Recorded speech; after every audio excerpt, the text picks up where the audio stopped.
Hello and welcome back.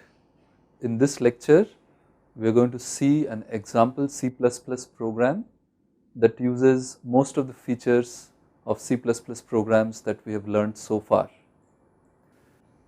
Here is a quick recap of some of the various features that we have learned so far in the structure of a simple C++ program. We have looked at variables and type declarations, assignment statements with arithmetic and logical expressions. We have looked at sequential execution of statements, conditional execution of statements using both if-else statements and switch case statements, and we have also looked at conditional expressions. In this lecture, we will try to put all of this together to write a simple yet intelligent version of the fortune program that we already saw in a previous lecture. So here is a specification of a slightly intelligent fortune program. So this program is going to take date and time as integer inputs in this format, the date as date, month, year format and the time as hour, minute format. It will first do a check for invalid date and time. If the inputs are valid, if the input date and time are valid, it will output one of these three messages: good morning, good afternoon or good evening, depending on the time of the day. And after that it is going to print one of three predetermined fortune messages. So we want to write a C++ program using whatever we have studied so far that has this functionality. So let us see how we might go about doing this. So here is a simple flow chart for checking the validity of date.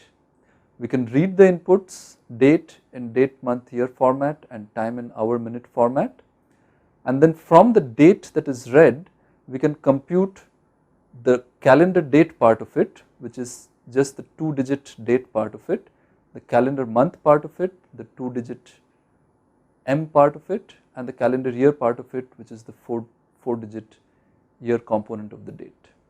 Now once we have computed these three things in some manner, which we will see in a couple of slides, we then want to check if the calendar date lies between 1 and 31, if the calendar month lies between 1 and 12, and if the calendar year is sometime at present or in the future. So let us say if the calendar year is greater than or equal to 2014, and notice the use of the double ampersand operators here, and if you recall, this is the logical AND operation when constructing logical expressions in C++. If the answer to this question, whether the three conditions are satisfied, is yes, then we have a valid date input. Otherwise we do not have a valid date input, so we simply output bad date input and return control back to the caller. So here is how we might write it in C++. As I show you how this code gets written, I am going to fade out some parts of the code which I will not be focusing, and then I am going to show in darker color and clearer font the other part of the code in which I am going to be focusing. So here we have this int main function. It is a main function which returns an int value. The actual code inside the main function comes within this pair of matching braces. There is a return 0 at the end of it, and we are currently writing the code for checking the validity of date in C++, so additional code comes here to implement the remaining functionality of our intelligent fortune program. So we must start the program with a declaration of the different variables that we need. Here we need only integer variables: date, time, calendar year, calendar date and time, calendar date, calendar time, similarly hour, minute and a hash value.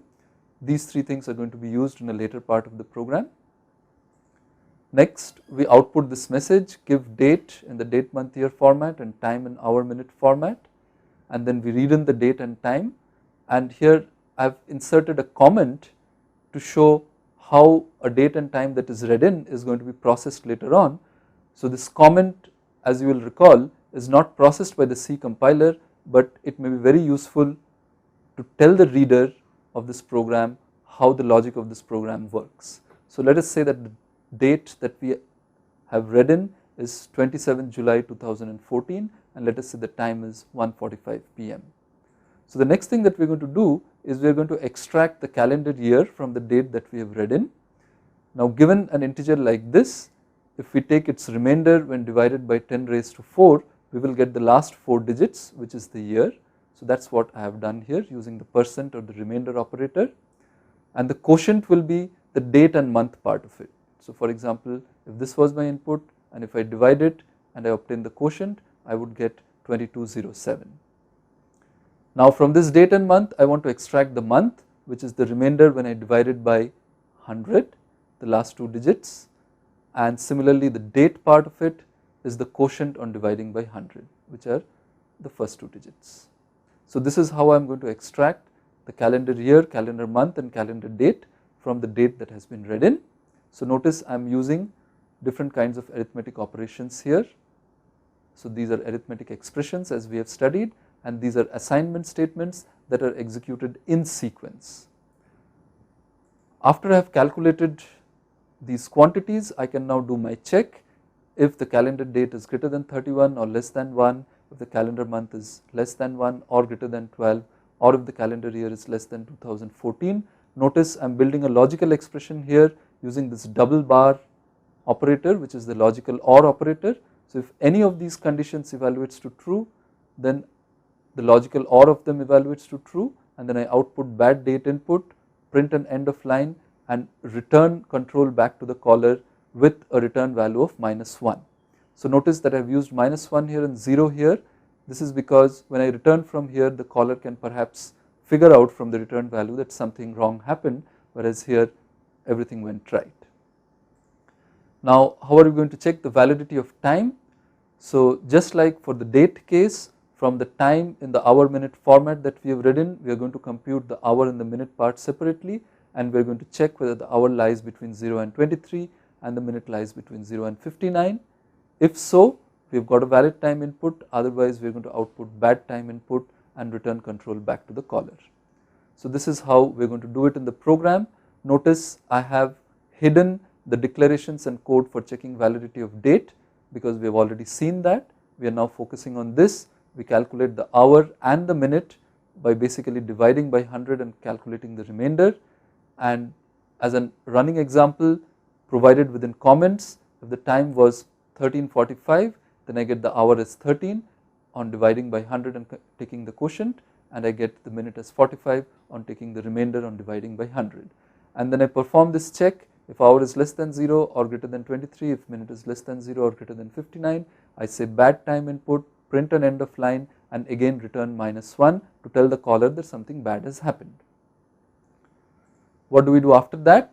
We are going to print a greeting, and this greeting is time dependent. So we check whether the hour is between 6 and 12. If so, we print good morning. Otherwise, if the hour is between 12 and 18, which is between noon and 6 p.m, we print good afternoon, and in all other cases we print good evening. This is how we print our time dependent greeting. And how do we finally print the fortune message? This we have already seen in an earlier lecture. We calculate a hash value which lies between 0, 1 and 2 from the given date and time values. Then we use a switch case statement, and depending on the value of the hash, we print out one of these three fortune messages that we had already seen in an earlier lecture. So this constitutes our entire intelligent fortune program.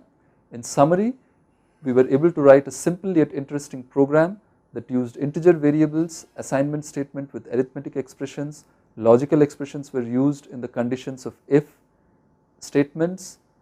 We sequentially executed the different statements in the program. We also used conditional execution using both if else and switch case constructs, and for if else we also saw nested if else statements, and finally we saw the use of cin and cout for reading inputs from the keyboard and printing output back onto the screen. Thank you.